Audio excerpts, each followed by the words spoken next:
B2B Sales 101. Make them look good and you'll get the deal. Let's be honest, B2B sales can feel like witchcraft. Everyone has their proven method, fancy acronyms, and endless frameworks. But at the end of the day, selling is a dark art. It's part process, part psychology, and part bullshit. And somehow, it all works if you make it your own. Chris Howard once said, "There's no single playbook that fits everyone. You take the essence of what works, adapt it to your style, and ignore the rest." But there are a few things that always help, especially when you're trying to rekindle old conversations or sell into big organizations that move slower than a government website. But what can you actually do about the proclaimed AI bubble? Billionaires know an alternative. Sure, if you held your stock since the dot-com bubble, you would have been up eventually. But 3 years after the dot-com bust, the S&P 500 was still far down from its peak. So how else can you invest when almost every market is tied to stocks? Lo and behold, billionaires have an alternative way to diversify. Allocate to a physical asset class that outpaced the S&P by 15% from 1995 to 2025, with almost no correlation to equities. It's part of a massive global market, long leveraged by the ultra-wealthy, Bezos, Gates, Rockefellers, etc. Contemporary and post-war art. Masterworks lets you invest in multi-million-dollar artworks featuring legends like Banksy, Basquiat, and Picasso without needing millions. Over 7,000 members have together invested more than $1, $2 billion across over 500 artworks. So far, 23 sales have delivered net annualized returns like 17, 6%, 17, 8%, and 21, 5%. Want access? Click here to skip the waitlist. Investing involves risk. Past performance not indicative of future returns. Reg A disclosures at Masterworks. CD rekindling. Old B2B opportunities. If you've ever tried to re-engage an old lead after months of silence, you know how awkward it feels. You want to reach out, but you also don't want to sound pushy. Here's the secret. You can't just reach out to sell. It almost always falls flat. You need an outside reason to reconnect, something natural, not, "Hey, remember me?" 1. Use external triggers. Look for a reason that feels organic. Maybe they posted on LinkedIn, spoke at an event, or launched something new. Message them like this. "Hey, I saw your post on topic.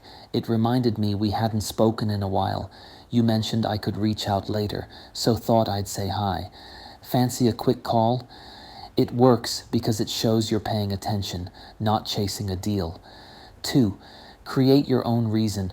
If it's been 6 months or more, just invent a reminder. "Hey, I had a note in my calendar to reach out.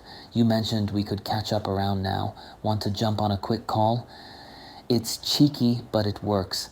Most people won't remember, and as long as you're polite, it opens the door naturally. 3. Use a reintroducer. If things went cold, ask a mutual contact to reconnect you. A friendly reintro rebuilds credibility instantly. The psychology of B2B sales. Here's where most founders mess up. When you sell B2B, you're not selling to a person. You're selling to a machine made of processes, politics, and people. But inside that machine are humans with emotions, ambitions, and egos. You have to understand both layers. The rational layer, what the company wants. The emotional layer, what the person wants. You sell to the human, but the human sells your idea to the machine. 3 buying centers, 3 rational motives. CFOs, profit what the company buys. Proof of profit. Show clearly how 1 spent leads to 3 earned or saved. No evidence, no sale. What the person buys, ego and promotion. They want to be the smart one who found the fix. Give them numbers for the boardroom and a story they can brag about. 2. CMOs access what the company buys, access to new audiences. Your product needs to deliver reach or visibility, not just awareness, but conversations with potential customers. What the person buys, recognition.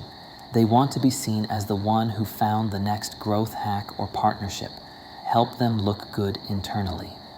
3. CPO's capability. what the company buys, capability or knowledge.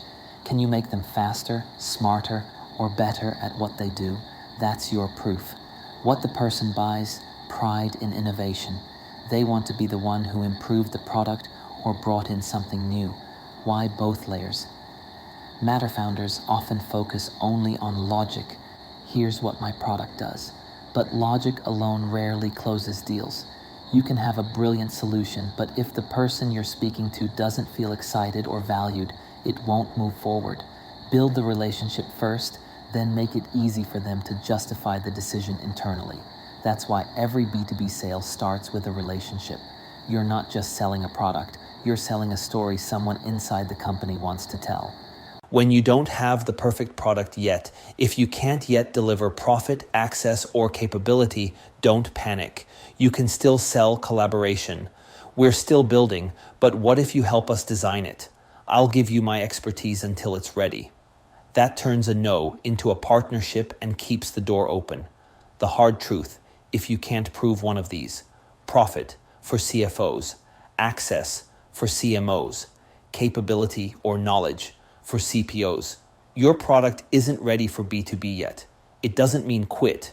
It means build more proof before chasing big contracts. And stop saying the company just doesn't get it. Companies aren't people. You're selling to a machine through a person. Understand both. Final thoughts: rekindling old leads and selling to big organizations both come down to one word: empathy. Understand what pressures they're under and what emotional win they're chasing. Be human. Create reasons to reconnect.